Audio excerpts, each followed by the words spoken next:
wanted to start off by giving two quick shout outs. The first one goes out to Chris Nolan. Just want to thank you for putting together this great and wonderful film. I truly enjoy Inception. It's one of my top movies of all time. You and your team put together such a great and wonderful film that I can rewatch over and over and over. And I'm just so glad that the guest that I have on came on and took the time, and we gave you some great insight on what we thought about the movie. The next quick shout I want to give is to my dog, Hudson River, and you can find him on Instagram. He's at his own Instagram page at Hudson River, the Boston Terrier. And a quick shout out to also my guests. They also own a dog as well. His name is Brooklyn. Just a shout out overall to all dogs out there. Huge dog lover, huge Inception lover. Let's get it started. I'm Luis Agustin, and this is A View to Film.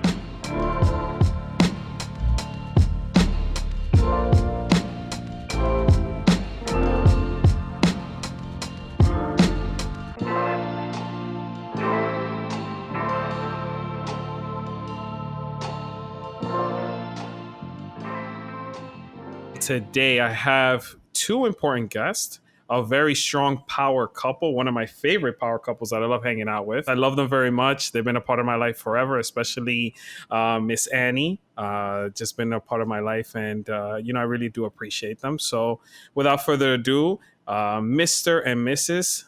Stephen and Anny Betancourt. What's up, guys? Hi. Hey, Luis. Thanks for having us. Oh, no, thank you guys for being on. Thank you for taking the time as well. I appreciate it on a rainy Friday night. You know what's funny? Every time I've only been doing 6 episodes. This is going to be episode number 6. And every time I'm recording, I swear it's raining. And I always laugh about this with my guests because we always pick a perfect night to record. So I'm like, oh yeah, glad it's raining. We're not doing anything, Yeah, I remember hearing another one. Was it Bronxville? Yeah, Bronxdale. Yeah. It was raining. It was raining for that one. It was heavily raining for that one. Yeah. How about you guys? You guys drinking anything? What are you up to right now? No, just here, ready to talk to you about this wonderful movie. Okay, all right. Looking forward to diving deep into this one because this one is definitely suspenseful, complex plot, and makes you really think about reality. It does. So Stefan, since you jumped in, why don't you tell us what movie we're talking about and kind of in your own words describe it? Yeah, so we are gonna cover Inception tonight, and essentially Inception is about a group of thieves that they go to their target's dream, and within that dream they extract a particular idea or thought to then leverage that or sell it or potentially another rival, say corporation, could get that information and use it to their benefit. I couldn't have put it better myself. That is a great synopsis. Annie, what would you classify this movie as? Because Stefan gave a very broad generic definition, but what would you classify it as? I would say this is a suspenseful, a thriller kind of movie. It's very complex, so it gets very into the dream mindset, which is very you can relate. It's very relatable. We all have dreams. We all have these fantasies within our dreams. So that's why I think it's such a good movie as well, because not only is it very suspenseful, it keeps you on your toes. You don't know what's going to happen next, and you never know when you're or it's hard to know when you're in reality or not. That's true. Have both of you guys seen Ocean's 11? Yes, definitely. Okay, so would I be out of base if I said that I consider this movie to be a heist film, just like Ocean's 11?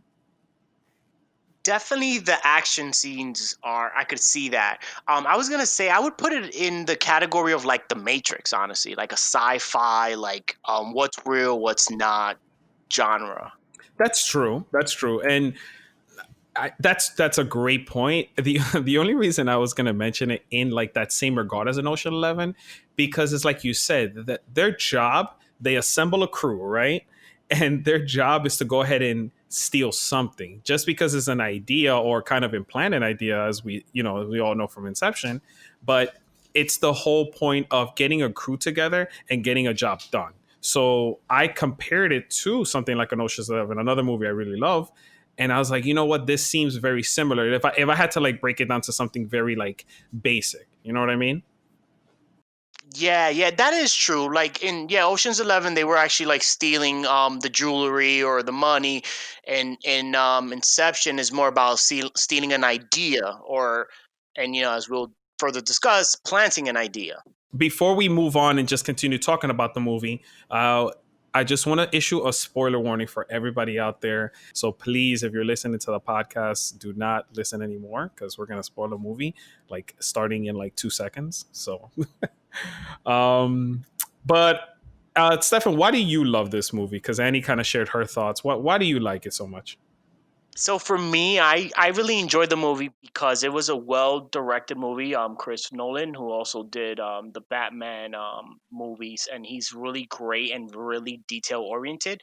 And apart from that, just the idea of like being able to manipulate someone's subconscious is very interesting because they are like a lot of thoughts on that, and that it's an actual thing. But is it really? Could Lewis? I think I'm gonna go over to your house and maybe try to plan an idea in your mind tonight. Well, they they said that you can't tell me that you're going to do that because now it's not an original thought, sir. Yeah. You're not going to get away with that.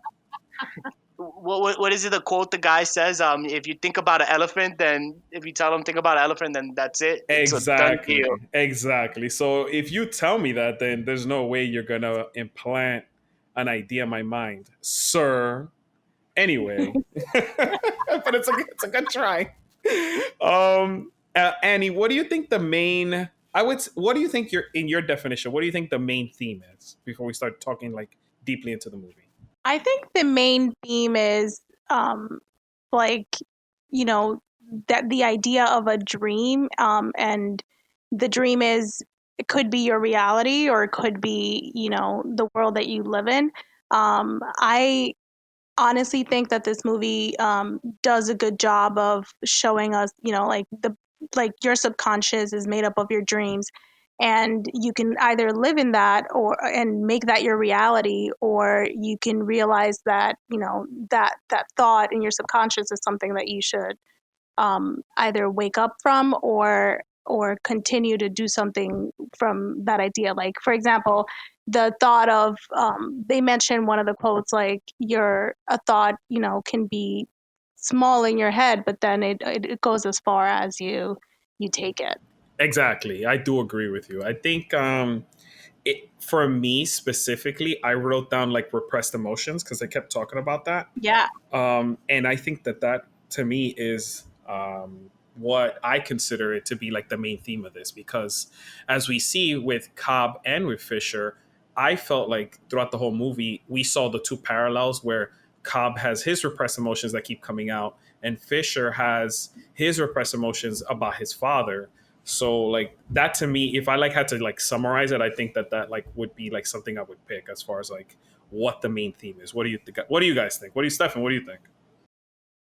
Yeah, I definitely see that as well. There's definitely that tone of the characters kind of dealing with suppress emotions and feelings, and how they get over the hump is what defines them after the fact. Exactly. So I have a very curious question for you guys. We've seen in this time of day, a lot of people always get interested in a lot of these films, like superhero movies or like comic book movies. I've seen like it sparks a lot of interest. When you guys saw or heard, like, I don't know if you can think back and remember the first time you saw this, what was it that piqued your interest? Like, why would you go see a film like this if like all you knew about it was like just somebody told you, hey, you should check out this movie? What do you think? For me personally, I mean, I'm a Leonardo DiCaprio fan. And also the idea of the dreams was just, I thought, very relatable, like I mentioned earlier. But I tried, at least when this came out, to watch everything that he was in. So I mean, that was the main driver, I'm not gonna lie.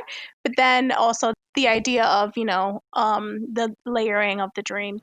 Listen, I want to say, and Stefan, before you give me your answer, I was going to say I 100% agree with you. I personally, for those people who don't know, I like to share that on the podcast that I am a big follower of great directors and great actors.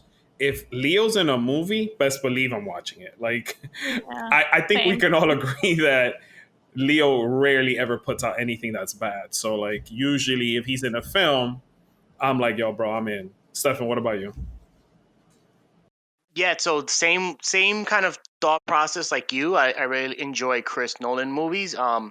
And also the fact like that it's not a movie where you just could sit back and watch and not really need to critically think about it. I think this one you have to really think about it to get it. You have to probably watch it multiple times to really understand what he's trying to portray and the message. And it's something that like every time I watch it, I catch something new. Right. So I like and appreciate those movies. Not a movie that you just sit, you watch, the good guy beats the bad guy and gets the girl. Those are so basic, you know what I mean? I like movies that really make you think after the fact, and you can actually have discussions about it after the movie and enjoy it multiple times because you may catch things you didn't catch the first couple of times. Okay, perfect. So, I'm gonna first start off with this question for you, Annie. It Is this Leo's best ever? Is this his prime? What do you think? Since you're a big Leo fan. What do you think, and what have you seen in the films? I don't know. I feel like he has a lot of good ones. Like most girls probably would say Titanic. I think he does a great job. That was super early on in his career. And then at me as a more of an adult, I would say that Inception definitely was a movie that just left me in like, oh my god, Leo is just so Oh, good. so let's I say, already knew that, but I was gonna say, let's say post Titanic. What do you think? Take Titanic out of it. Like most recently, like I don't know, some movies like The Revenant, Revolutionary Road. What else has he been in? Wolf Shutter of Wall Island. Street. Yeah, Wolf of Wall. Oh my God, Wolf of Wall Come Street. on, that he's so good in that movie. That's what I'm saying. Like, it's so hard to pick a favorite. Like he's just Yeah. such a great actor. Okay. I know. Definitely loved him in Wolf of Wall Street. I think that's also one of his best performances. Agreed. Agreed. So let's jump into the first scene. So here's my first question. So Cobb is self-proclaimed one of the best extractors, right? When he's talking to Saito. Um, Stefan, what did you think about that? Like, if he's one of the best extractors, why couldn't he just get all the information from Saito right away? Why is he like struggling from the jump? Like, it's the first scene, bro. Like, what are we doing here? Well, I would say that for me, that first scene was more of a test. So he was being like, "Are you the?" Or he was trying to portray that he's the right person for the job. So it's like you, as a person in sales, you never always give away all your tricks. You kind of give them a little snippet to show that you can definitely do the job, but you don't give it away for free because then they don't need you. So you kind of Wow. show like, look, I can do it, but I'm not going to show you all my tricks. It doesn't show you enough to want you to hire me for Wow. the services. Ladies and gentlemen, we are bringing some sales into this movie. Whatever happened to the ABCs? Always be closing, bro. Like you're gonna miss out on that sale. They're not gonna give you the job, right? Gotta have them wanting to come back for more. Mm-hmm. So if that was your job interview, would you have taken him? Like, what's going on? Like, would you have taken him? I definitely would have been intrigued to see what else he had to offer. That's hilarious. That is hilarious. So that's a great question, though, right? I'm just like, oh, Cobb, I don't know if you're getting this. Oh man. No, I agree, but then you got to also think about that the ass was something that was never done before. I mean, we find out later that it was done. That's true. Planting an idea, not extracting an idea. So the inception, but we all know how that turned out. Right. For Cobb the first time around. All right. So we're moving on into the movie, right? So he pretty much doesn't get the information he needs for Cobalt, right? And then we find out, we see everything that he goes through. They dunk him. We get that great scene where he finally gets snapped out of that first dream. Here's a random question for, let's see, Annie. What do you think? So that Edith Piaf song, does that remind you of this movie now, always when you hear it? Or does it remind you of that Dove chocolate commercial? Go. I would say Like, it does remind me of the movie for sure when I Yeah. hear that. What do you think that song means as far as the movie? So actually, I looked into this. And you know Ooh. what's funny? After I watched this movie, like I just love the song even more. Um, Mm-hmm. it talks about like a love and like the word mal is in there, like mal, and in French, Yes, which is yes. interesting because her name, is Mal. So I thought that that was very clever, from Chris Nolan's perspective.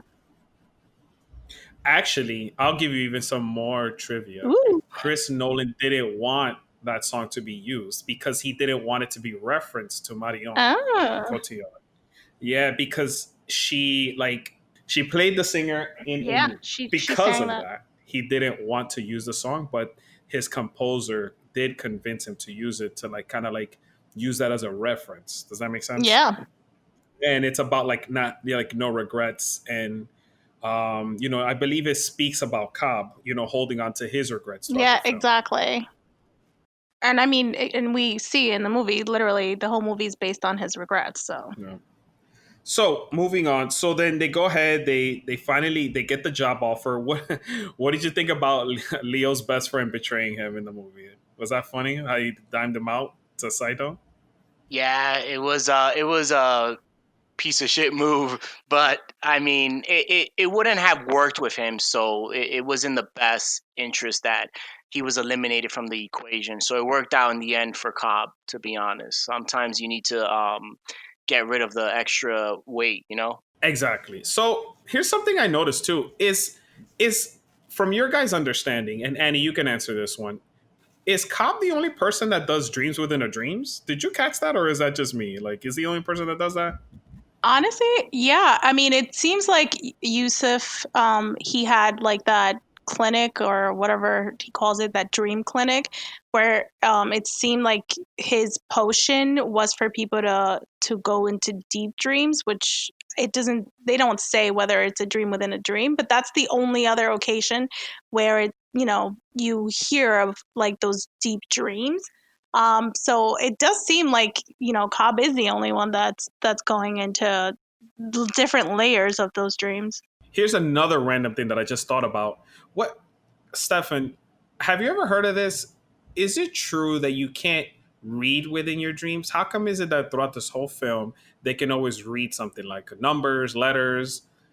I thought that I don't know. I read this somewhere. Correct me if I'm wrong, guys, but isn't like one part of your brain, like one half of your brain, you can dream, and then the other half that is like used for like reading? Or am I wrong? Yeah, that's what I read as well. So I've never had a dream where I was like reading a letter or reading the newspaper or something like that. So I think you're right. But yeah, and it is interesting in the dreams that they were having, they were able to like kind of read like whatever pieces of paper with information on the person they was trying to penetrate his dream. So yeah, that is pretty interesting. That had me like a little bit like, wow, like, oh, okay, like pretty interesting move, because it's true. A lot of the things that they mention in this movie, it's, you never remember how you got into a dream, you just start in it. That was pretty cool. I liked how they did mention that because it's so relatable. Yeah. The only thing that threw me off was the thing about like reading. What did you think, Annie? Yeah, no, I agree. I mean, they say like when you're dreaming, you're not using the part of your brain where you're that analyzes things, and so like reading and understanding complex things. So dreaming, they equate it to like watching a movie, right? So you're just like being entertained. So it is Right. interesting that in the dreams they are stealing, like information and reading papers. So I thought that was interesting. Cool. Cool. Cool. So we move on to the part basically where Saito just gives them their assignment, and Cobb is basically forced to go ahead and do this because he wants to see his kids, right? That's the whole goal of it, right? Um, Before we even get to him assembling his team, I did want to ask one thing because I was always like very curious. For both of you, I want you guys each to pick one. What would be your totem? Stefan, you first. My keys, because my keys have a certain feel and make a certain sound that I could recognize it anywhere. something I always have with me. So that would be something for me that would make me be like, yeah, this is reality, or no, this is still a dream. Wait a sec. What do you mean it has a certain sound? Your keys? I'm telling you, man, when they hit each other, they make this unique sound that I could hear it like a mile away and be like, hey, that's my keys. Where'd that guy go with my keys? Listen, next time we're together, I need to hear this sound, sir. So like, I live with him, and I don't know what sound he's talking about. It's the can opener. Well, I guess that's the whole point of the totem, right? You're not supposed to know, Annie. Like, he has I guess something very unique to him that he only hears it. Andy, what would be your totem? I honestly don't know, but like the one thing that I always have on me is my engagement ring. Like when I don't have it on my finger, I feel like I'm missing something, and I like even if I put a different type of ring, it doesn't feel the same way. So like I already know like the weight, it's heavy. So I think that would be my totem. Wow. That's crazy because it is something that you always carry that a lot of us don't think about. Like you always have your rings on or like a necklace or some kind of jewelry. If I had to give an answer, I would say I hate to copy like Ariadne, but I like the fact that she had a chess piece. I think having a chess piece will be pretty cool to like have a distinct chess piece. I'm really like a big fan of that. So I'm sorry, I'm just like taking the easy way out, but I couldn't think of anything that I would consider, but that's pretty cool. I like that though. So perfect. So then they go ahead there. They start assembling their team. What did you think about it? I think that I was gonna mention one thing. Like when he finally meets Ariadne and like they go through their dream sequence. Stefan, what did you think about that when he was first educating her and teaching her? Well, it was pretty cool because when you first jump into the scene, you don't even realize that they're in a dream. So he's kind of like asking her, like, "Well, how did we even get here? Do you remember walking here to this cafe?" And she's like, "Wait a minute," and that's when it hits her, like, "Oh, we're in a dream." So that was pretty cool and interesting how they set that up because as the viewer, you're not even realizing that they're already in a dream. You don't see them like preparing and then falling asleep, then going to the dream.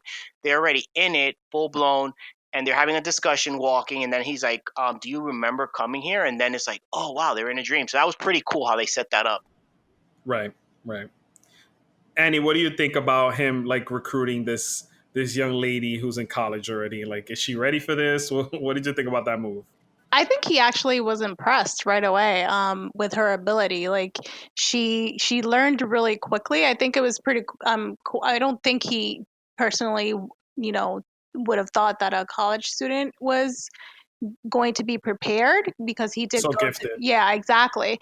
Because he's like, you're getting this pretty quickly, and he's giving her all like the details pretty fast, and how she starts playing around with all the mirrors and creating different depths. It was like interesting, and how fast she was able to play around with it. So before we even jump into the other crew, I wanted to ask this very important question, and you kind of touched on it, but why do you think Cobb throughout the movie opened up to Ariadne? Do you think it's because he saw her, like how strong she was as far as like mentally and doing all these levels? Like, why did he open up to her and show her his dreams? To be honest, I think he did see how good she was at creating, at designing, like being the architect. Maybe he saw a little bit of himself in her, and that's why he started trusting her. But I also think that he was so close to, for example, with Arthur, that he didn't want to like admit like his faults to everyone else that already knew him, and it was easier with her because she was so new in his life. So I think that's why he opened up to her. Stefan, what do you think? Is it a pride thing? It's always down to pride. Have you heard my other podcast? Yeah. Male pride, man. Male pride. It's a bad thing. It's an evil of the whole world. Right, I agree. He probably felt his close friend was gonna judge him, so it was easier to like kind of open up to her because they weren't as close, and he definitely saw her as his protege, so he wanted to be full transparent with her. Yeah. Do you think that it would be different if Cobb opened up to Arthur? I think so. I think Arthur wouldn't have been willing to do the things that, they were doing if he had known the truth about everything. What do you think, Stefan? Yeah, the movie would have been a lot shorter. They would have been like, I'm packing my stuff and I'm going home. I'm not even going to try this. but all right. But the movie's over. No, seriously though. I mean, they needed that complexity, that it was an outsider, someone that didn't know the full picture of his past, so that allowed them to go deep in the dreams and be like, "Oh, wait a minute, we have a problem here." So may I ask you a question? You got your boys, right?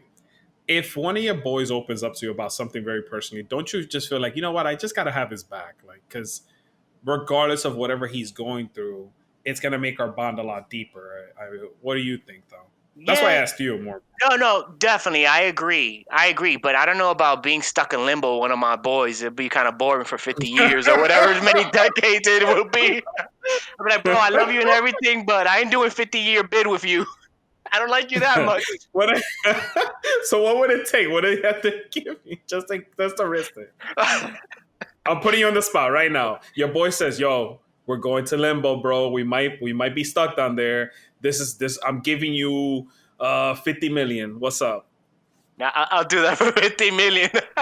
Oh, yeah? That's what it is. I found your price. Be like, yeah, man. No, but I mean, I think, but the problem is that, as they explain in the movie, that limbo, you come back like you're not yourself. So I don't know, man. I don't know if all the money in the world could drag me down there. Yeah. Wow. Yeah, no, it's a tough question. It's a tough question because, you got to really think about what you're risking, like your mental health or just being there for one of your people. So there's nobody there in your crew. I'm going to shout them out. I'm going to tell them, yo, listen to this podcast. He said he wouldn't do this for you. I know. You're going to make me look bad. I'm sorry, man. I'm sorry.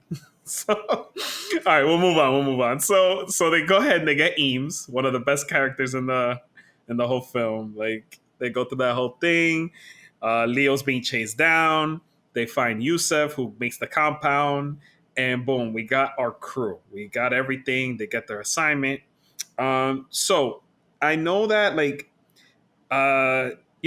Eames is brought on to be one of the forgers and, kind of like do the identities and kind of like play an actor, right? So here's a question for you guys. And Annie, you could take a shot at this.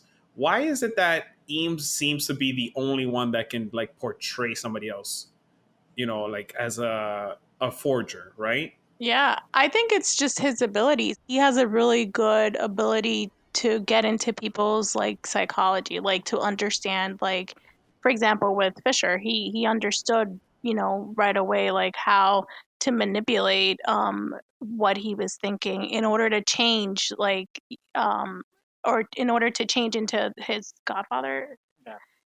So I think he has a really good ability to do that, and that's why he's like a forger. He has the that ability to understand people's psychology. That's true. The only reason I was going to ask that, and Stefan, you could take this one, is I'm just surprised that there's not more thieves out there, because he had to literally go to like, all right, who am I going to call now for this? Like, oh, Eames, you're going to call him? So it's more like, aren't there more like thieves out there that would know about doing this kind of hack in your dream? Or not? Well, I think it's a twofold like process. You need to be a good thief and then also understand the human psychology and the human emotion and relationship. So he had to figure out how not only who was close to Fisher. So then he finds that the Godfather is away, and then how can he portray that relationship with the Godfather, the father, and Fisher to make that triangle of a relationship to then manipulate that relationship and implant the idea. So I think it was a very sophisticated process and needed a certain skill set, and he was the man for the job. Yeah, that's true. So the crew's assembled, and they come up with the idea of giving Fisher a positive emotion.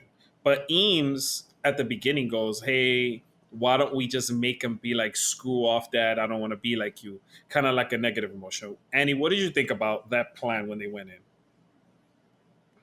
So, I mean, I think the way that they did it was very well, with the negative emotion, like first they wanted a positive emotion, right? So using the Godfather as like, you have to do your, continue your dad's legacy. Mm-hmm. It gives him kind of like that positive reinforcement of like, let me keep this going. And then starting the negative thought is like another layer of like, there's one thing already embedded within you, and you start believing it a little bit more. So I mean, I thought it was very clever. I personally, like, if I had to do that, I would have never thought of that. Me neither. That's what I'm saying. And then Stefan, for you, like, here's a question: what if the positive emotion triggered him to just be like, "Oh, I'm gonna just continue my old man's legacy and pay homage to him"? What do you think about that? Because that's what I initially thought. I said, "Oh no, we got to get him like far away from continuing his old man's legacy because that's what they want. That's the mission." What do you think? Yeah, I agree. It was a little bit of a gamble they took because, like, yeah, he could have just been like at that point, like, no, I'm gonna just stick with the old man's legacy. But it was then how they kicked into the second gear when they were like, how they were manipulating that emotion to then go the opposite route and to break up the company and become his own man that his dad really wanted to envision him and his own legacy to build his own empire. So that was very, very well done. Exactly. I agree. I agree. It's well done. I just was like, well, I would have thought about it the other way. Yeah, That I definitely would have never thought about that. yeah, me Now I neither. know how to manipulate my husband. Through positive emotion. Hey, honey, you're gonna positively tell me what sounds you hear with the keys, so I know that this is real life. Seriously. All right. So they went ahead. They figure out a plan. They get in the plane. They finally get Fisher and they hack him, right? So here's the first thing that it kind of jumped out at me in the screen was, Annie, did you notice that there were a lot of references to trains throughout this movie? What did you think that meant? Yes. I mean, we learned towards the end why. um, the trains like symbolized like the ending for him in limbo when he was with Maul there. Um, we didn't know that at first. So there was, when the first couple of scenes, right? When he's on the train, in that dream, trying to get into dr- Sato's brain. They were in a train. And Mm-hmm. he's like, "Let's get out of here. I don't like trains." That's the first time Yes, that, yes, yeah. yes, yes. And then when in the dream, when they're finally doing the three layers, a train comes right in the middle of the streets, and at first you're like, "Why is there a train? This makes no sense." Like, That's what I said. yeah, whose subconscious is bringing on a train? Like, and at first you think it's Fisher's, but it's not. It's Cobb's. Yeah, I always thought it was Fisher Yeah, trying to like attack them because the other guys show up shooting. So I was like, exactly. damn, he's like really reinforced. Dude brought on a train. Like, holy crap. Yeah, but then we later learn, that that's how Mal and him came out of limbo when they were stuck there. Okay. So you think it's just reference to him just getting out of limbo? It has no other references in the movie? Stefan, what do you think? Well, yeah, I think that it like symbolizes getting from a destination, so like where you want to get in life, or or in vacation or whatever it is. But yeah, they took it a step further, and that's how he gets out of limbo. So for Cobb, it's definitely very significant, because the train has such a impact in his life. Right. Right. So I kind of have to have this question now because now that we touched on Maul a little bit, and I'm jumping ahead a little bit, but here's something. Not sure if you guys noticed this when you rewatch this, and I'll start with you, Annie. So Maul pretty much sends a letter to her attorney saying that this guy threatened to kill me, right? Did you pick that up? Yeah. But then, as Cobb is telling Ariadne the story, she had 3 different psychiatrists declare her sane. Like, who is doing these evaluations? Can you educate me on this? Because I really need to know. I know, right? Um, that was very interesting because clearly, but that just shows, the work that Cobb did. He was very talented because he planted that seed very deep that it made her seem sane, to everyone, even to him, like, you know. Right. And then at that point where, like, she obviously did what she did, he was the only one that could tell that, she wasn't in her right mind, because and that just shows you too, back to that point where you asked Stefan, like, why is he like the self-proclaimed, the best Yeah. one, and it just shows you his talent. He's really good, that no one could tell that she wasn't in her right mind. I guess, and Stefan helped me out here, but I guess I have a hard time believing that if somebody was acting so manic, right? If your wife in an alternate universe, sorry, Annie, was acting the way she was acting, I would think that maybe one of those psychiatrists would pick that up. Like, oh man, like, nah, she's a little wacky. What do you think? Yeah, I mean, she definitely was a master manipulator. So she was able to manipulate the psychologist that she was sane. So I mean, the fact that you're getting yourself declared sane, it says a lot. Like, why do you need me to declare you sane? What is going on in your personal life that you need to seek my Right. professional opinion? That in itself should have been a red flag. Right. But then again, she was very from what Cobb had said about her, that she was also very talented in that work. So they were two peas in a pod. So they were both manipulators. Right. So I'm just giving you a heads up, bro. Low key, call me on the low, wink, wink real quick. If Annie's getting something evaluated, like, I'll take care of you, bro. All right? Cough 3 times if you have an emergency. No, I said wink. I can't see you, so it's even more discreet.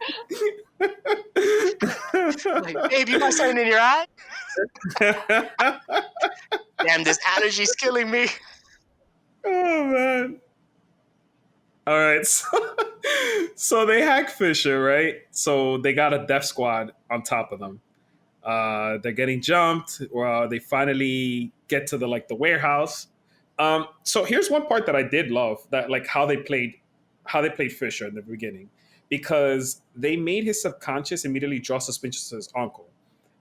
Especially how like they set him up with never seeing Browning like be tortured. What did you guys think about that part? Like, Annie, what did you think about that part? Yeah, no, I thought that, the way that his subconscious reacted was not expected. I mean, even from them, they were very surprised that no one anticipated that. So he caught on. His subconscious caught on so fast, and they were under like severe attack. So I thought, that was interesting. And honestly, I thought at first that his godfather being kidnapped and tied down, he wasn't going to believe that his subconscious was going to pick it up. So that was also like a surprise to me, that he didn't think that was fake. I was just gonna say, yeah, that was pretty interesting. I don't know if because they said that he was trained, right, to defend himself when he's dreaming. But yeah, you're right. I agree with you. He never noticed that. Okay, what if I'm in a dream now and they're just BSing me? Like, this is my uncle. Like, no, like I don't know. Like he kind of fell for that line real quick. Yeah. What do you think? Absolutely. Well, I mean, so that was like, I think their intent, that then they wanted to like draw suspicion to the Godfather, so then they can go to the idea of like the father really just wants him to build his own legacy, because in the second layer of the second dream, the projection of the Godfather was kind of in line with what they were planning for. So it worked well, the way it kind of reversed course on how he saw his Godfather. In the first layer, he kind of was like all trusting and all like listening to him and kind of like, oh yeah, this all makes sense. And then the second one, they're like, no, someone is trying to penetrate you and steal something from you, and your Godfather is not being as upfront and as truthful as you you may think. So let me plant an idea in your guys' minds, right? You ready for this? I So, so in this scene, Fisher tells him, I have a $10 million insurance policy when kidnapped. So I was thinking, what if in an alternative universe, why don't they just cash in on that $10 million and bounce? Like, yo, bro, all right, we kidnapped you. We're going to just cash in. What do you think? That's true, but that won't get Cobb back to his kids. So, I mean, but how much money does Cobb, like, what does he need to get back? Like, that's one thing that I have to ask. It wasn't about the money. It was about him, being in trouble with the law. They thought that he killed her, that he killed Maul. So Yes, that's true. he was That's never. true. He would always have to be running, to be happy with his kids. So I think, that's why to him it wasn't really a price. It was more of clearing his name. That's true. But Stefan, we couldn't take this 10 million, pay off some judge, and be like, "Yo, clear the name, bro." Like, we couldn't do that's that. true. 10 millions could go far, right? You could do a lot of things with that. I mean, I don't know what year we're living in, but I would say if we just slip it to some judge, what you think, bro? Yeah. I mean, that's how a lot of judges look the other way. Absolutely. All you need is one judge on your side. Exactly. And the world we're living in now, pay any of them off, right? Yep. And and you can't get tried twice. No double jeopardy. Exactly. Oh man. All right. So they go into the second layer. Saito's in trouble, right? Here's a couple of funny things that I noticed, and I guess I'll ask both of you about this, but the one thing I never noticed in this film was that Eames was Tallulah Riley from Westworld. I didn't know that he portrayed her. I guess I've seen the movie multiple times, but I didn't know that he forged her when she came in and when she was talking to Fisher. Did you guys notice that, or like, am I the only one that didn't pick that No, up? I didn't personally. Did you, Stefan? No, yeah, that's a good catch. I'm gonna have to rewatch that scene. Yeah, so he forged her and like kind of like throw off Fisher because she was the blonde who was at the table and just writing down her number. So I was like, oh right, nice job, Fisher. I mean Eames. I'm sorry. I think I All right. remember that now that you're saying it. But yeah. He honestly, Eames is one of the most intriguing ones because of his ability to do that. Right. Exactly. So here's another important question. So first, I'm going to lean to you, Stefan.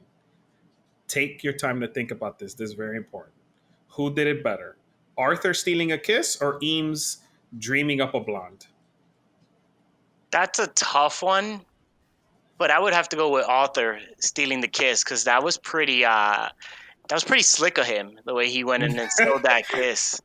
You took the words right out of my mouth. I was just saying that was pretty slick, right? I mean, listen, if I don't know what was in the other guy's mind to want to portray a woman, won't know, but Annie, what do you think? I think Eames definitely. I think portraying a girl, like I said, his ability to just like portray anything or anyone is to me like insane. So I think he did it better. All right, guys. So we're like halfway through the movie, right? Like, here's the part where I'm going to ask each of you, and we're going to ask the tough questions now. Stefan, what is your favorite quote from this film? You can go to the end, the beginning. What do you think is your favorite like quote out of anything in the film? So for me, the best quote in the movie was when Cobb was talking and mentioned how an idea is like a virus, is resilient, highly contagious, and even the smallest seed of an idea can grow. And it can grow to define you or destroy you. So I think that was a huge and powerful like line in the movie that kind of transcend and kind of set the tone for the movie of like what was going to transpire in the movie. So I thought that was huge. And moreover, like you can just relate to that in a personal everyday life, whether you setting short-term goals or long-term goals. Right. When you have an idea like that could either define you and make your legacy great or can break you. Annie, what do you think? My favorite quote is when Saito says, like, don't you want to take a leap of faith? And the reason I like that is because also it like tied back to like what Maul said when she was committing suicide. She, told Cobb like take a leap of faith with me. So there was like that theme in the movie, and it tied back together, and that's why Cobb kind of, I think that made him want to do the job even more because there was that tie-in of what each of them said to him.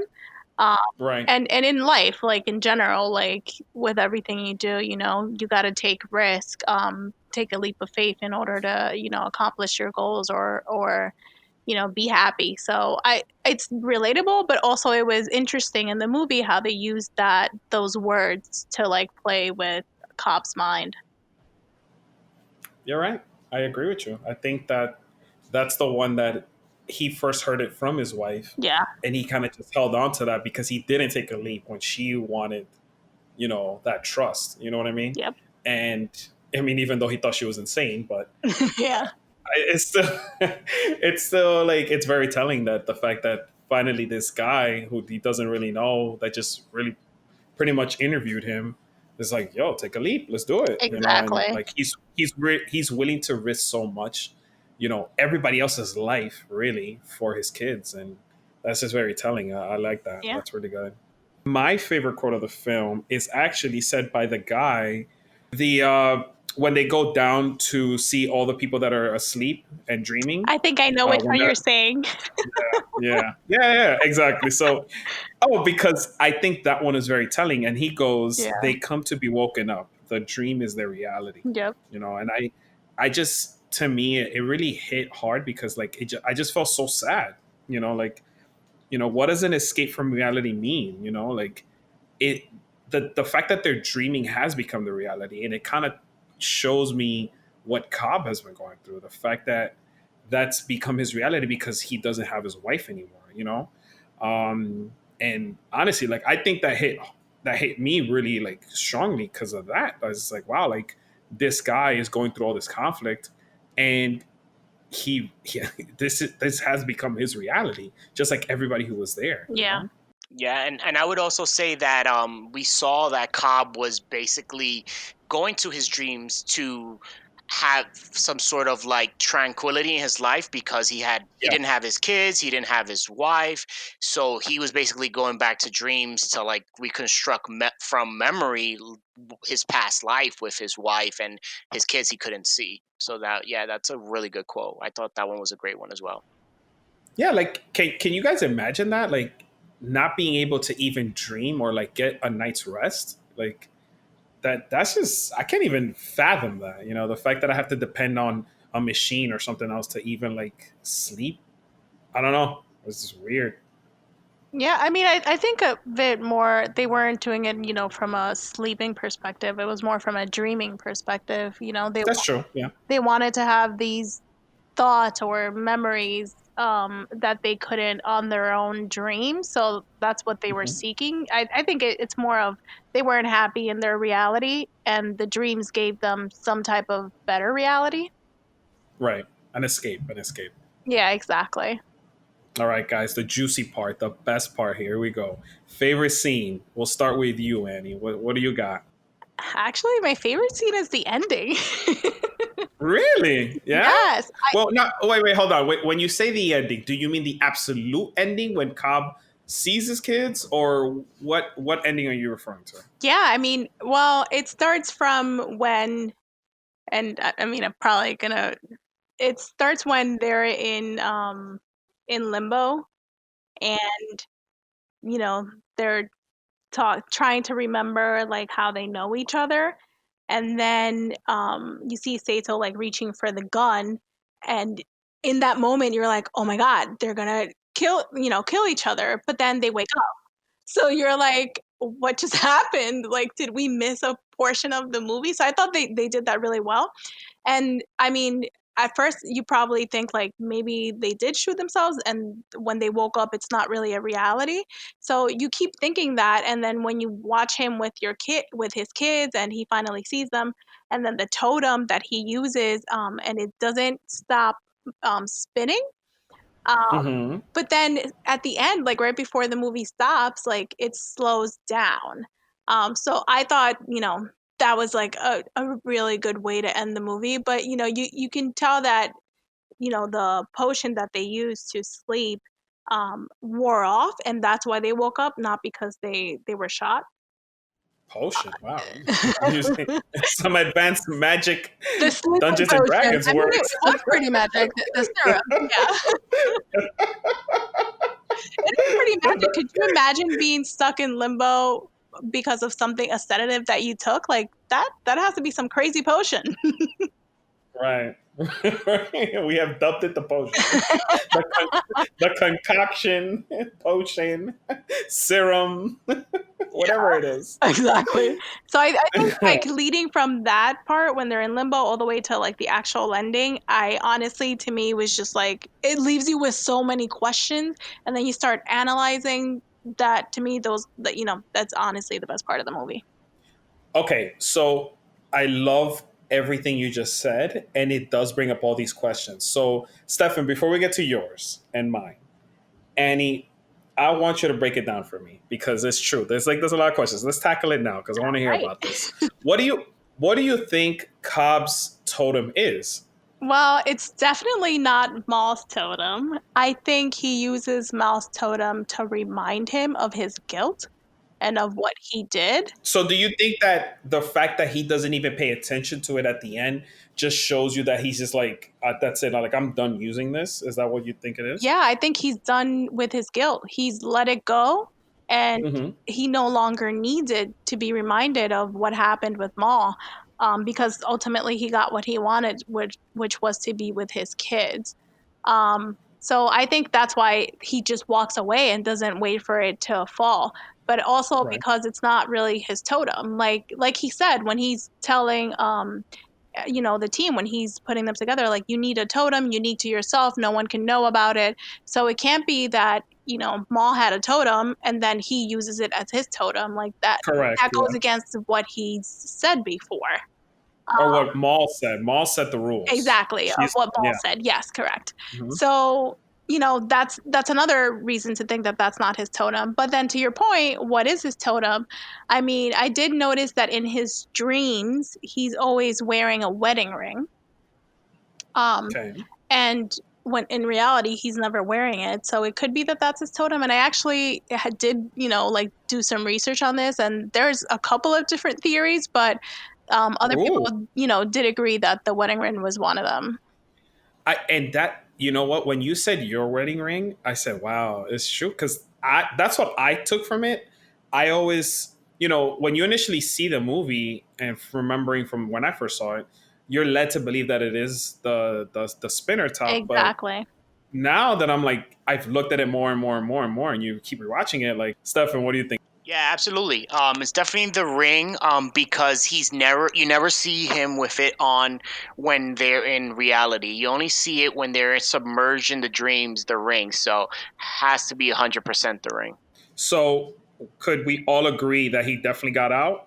I think he did, for sure. I think, he was in reality, and if there was an alternate ending where he wasn't, the one where they took the $10 million, but they couldn't get out. Further Inception, then it goes back to your favorite quote, like, his dream is his reality, and who are you to judge? So I agree.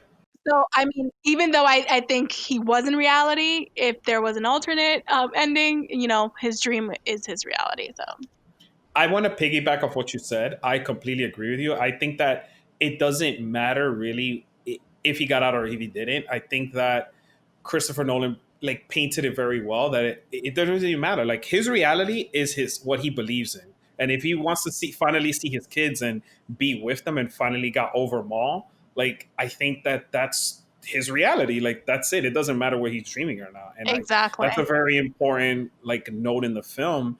And what I really appreciate is it doesn't really matter. I can remember, and I'm sorry to ramble, but I can remember the first time I saw it in a packed theater, and the totem doesn't topple over, and everybody's like, "Oh, this BS," blah blah blah. You hear a lot of people complaining, But I'm like, yeah, but that's not the point of the film. Like I don't think people saw this and just like took away what we're taking away from it. Do you agree, Stefan? What do you think, man? Yeah, I mean, I think that it was reality. I think one thing that I noticed was that in his recreation of in his dreams of his memories, he seemed to not be able to remember what his kids look like. In Yes. the end, you do see the kid's face, so because he's actually seeing it, so it's not from a reconstruction of a memory in his dream; it's an actual reality. So that's what I think. And I'm optimistic, so I'm optimistic that he got out. What's your favorite scene? So as a boys, I definitely Shout out to the boys. We're gonna get invited back to the club now. They're like, yo, come. Honey, shout out to his boys that he said he doesn't want to being stuck in limbo with. No, they're inviting us back. Come on, bring it home, Stefan.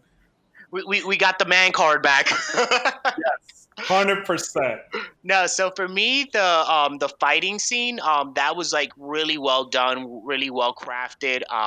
So to take it back, the synchronization of the kicks. So from when the van was submerging into the river, the fight scene in the hotel, and then the kind of some of the fight scene in the fortress within like that snowy area. But basically fighting with the gravity, like manipulating the hotel, that was like so awesome. I thought that was really well done. I like kudos to the movie production team on that one. Yes, to piggyback off you, that is also my favorite scene. Their hallway fight. You guys are such boys. I'm sorry. Like, listen, it's like it's a work of art. It's revolutionary. They didn't use CGI. Your boy Joseph Gordon-Levitt did all his stunts. It's such amazing cinematography. The fact that they had to build that room and rotate it, it's the climax of the movie. It's when like you hit the highest tension.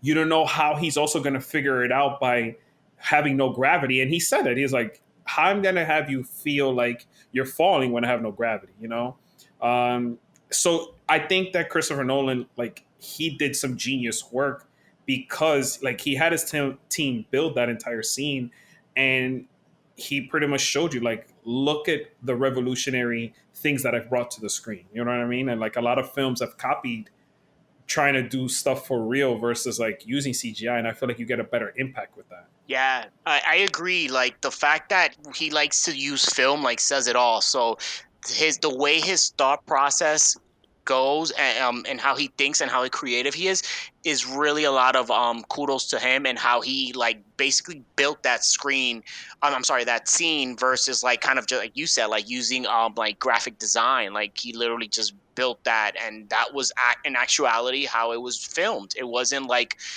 done virtually, through a computer, which a lot of the fight scenes nowadays are. So kudos to him.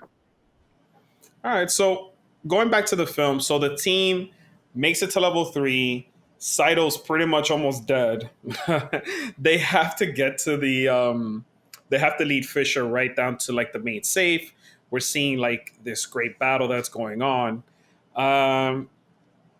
What did you guys think when they finally went to like the level 3 and how everything was being portrayed? Annie, what did you think about like that last setup? Like, I know you really liked it and enjoyed it leading up to the finale, but what were your big takeaways from that?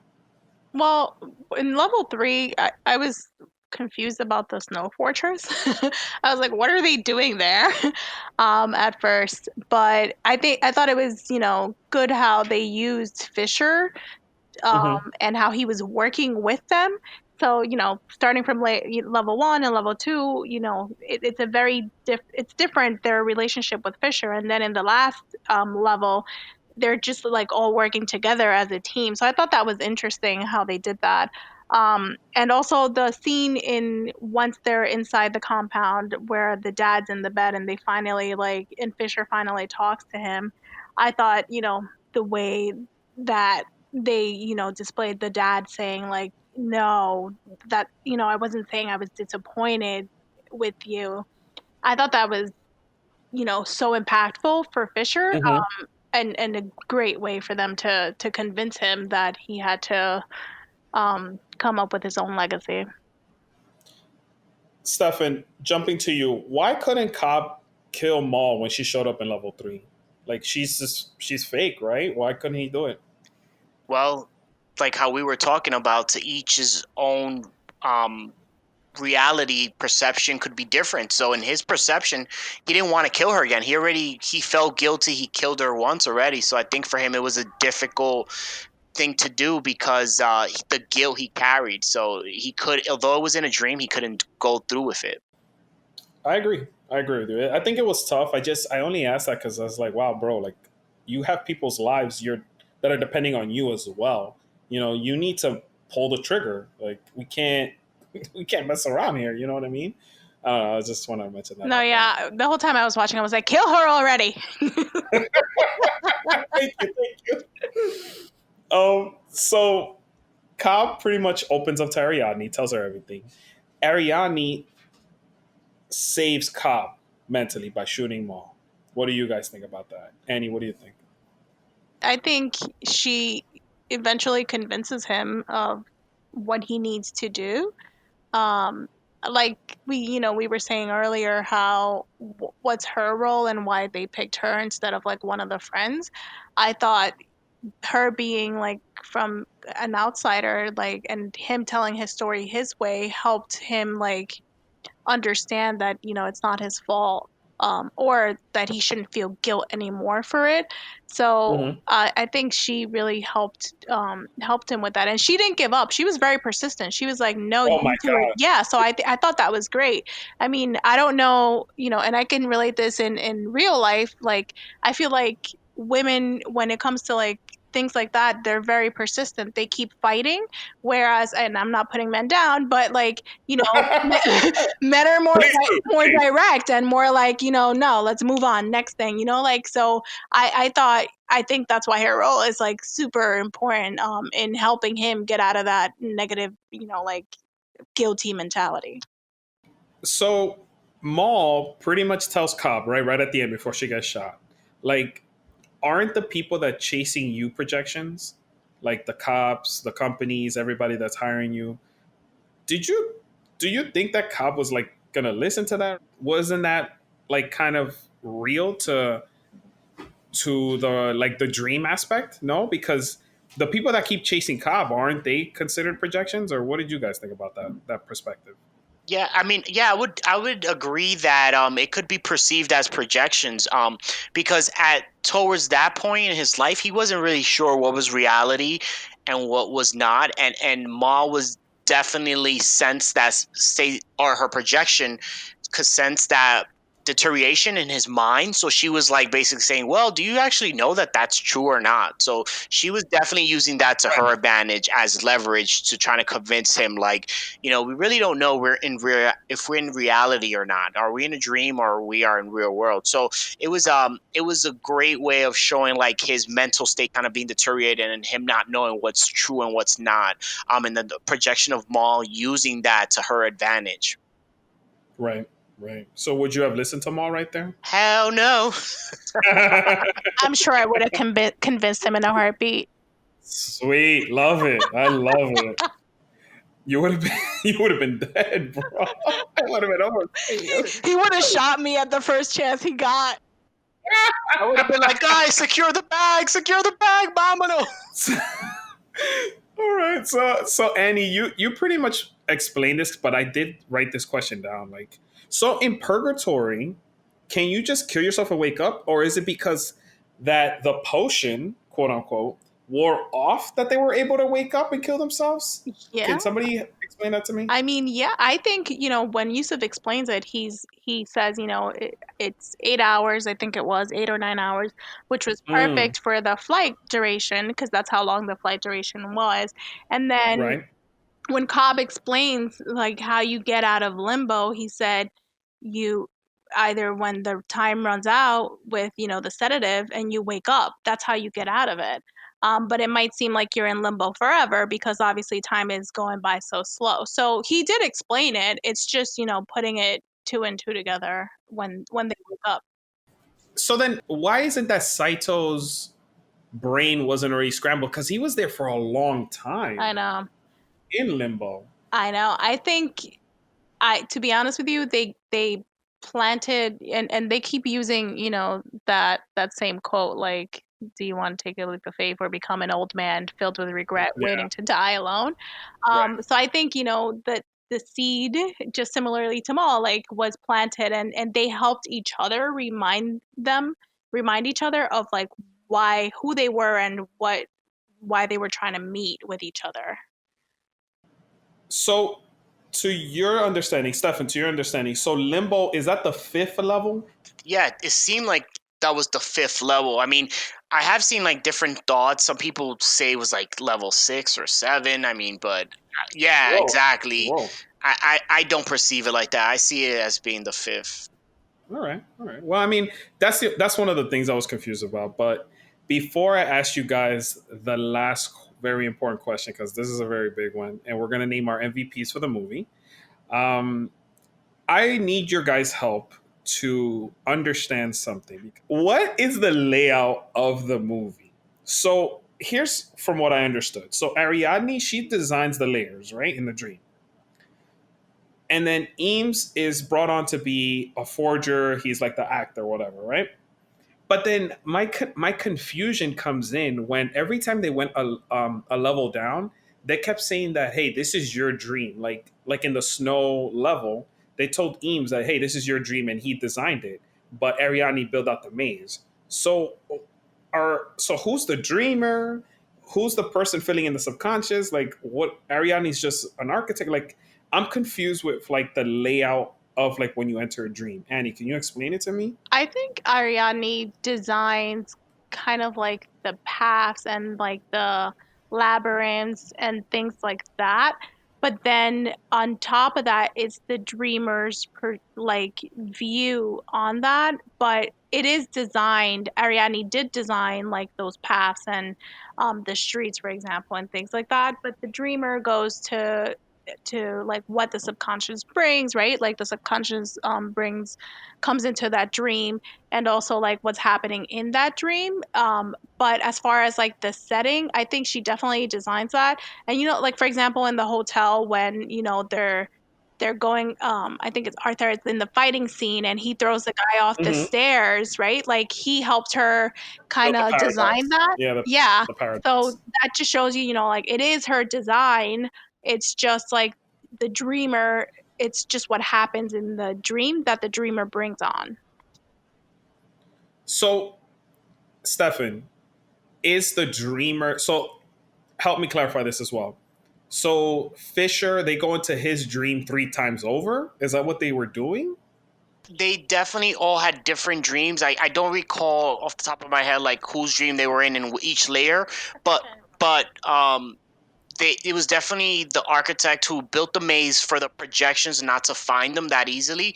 But Annie remembers the different layers of the dreams. I know the last one was Fisher, because when he got shot, they didn't revive him, so they jumped into his dream, the last one. But let me give it to Annie. So I think the first dream was Yusuf's, and they go to downtown LA, and that's where all the craziness happens with the train and stuff. Mm-hmm.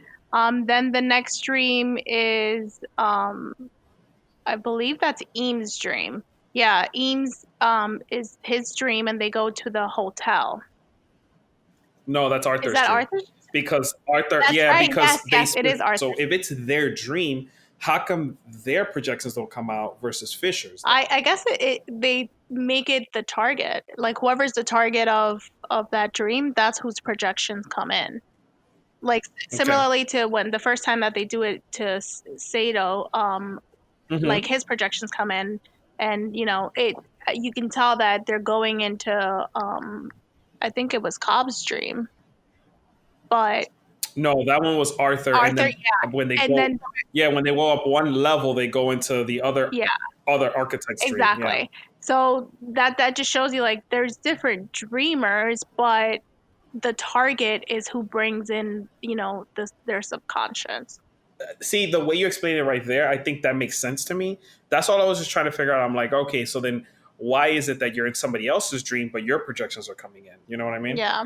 I mean, and Cobb does show that, like, it's, even though there was a target, like, and they were trying, for example, in the first dream, they're in Yusuf's dream, but all of Cobb's subconscious stuff comes in, even though he's not the person that they're targeting to steal ideas from. So, Right, right. And I think that I was going to mention that to piggyback off of you is just that I feel like his regret is so strong, yeah, and like everything that he feels is so strong. It's just coming through. It's like seeping through the dream, right? Exactly. So, you guys ready? Go for it. Yeah, so for me, the MVP was Saito for sure. Really? Wow. I'll tell you right now, I did not expect him to be Listen, even an option. I always root for the sixth man. For those of you that follow basketball, the sixth man, not the starter, not the superstar, but the unexpected game-winning shot, Saito, because he freed Cobbs of his imprisonment, of his feelings, of his guilt, and then he let him free. I know he's, at the end of the day, he's just an entrepreneur, a greedy entrepreneur trying to compete with Fisher's dad's company, so it's beneficial for him to break up the company. But in the end, Cobb does get what he wants, and that's to be reunited with his kids. So he's my unexpected MVP.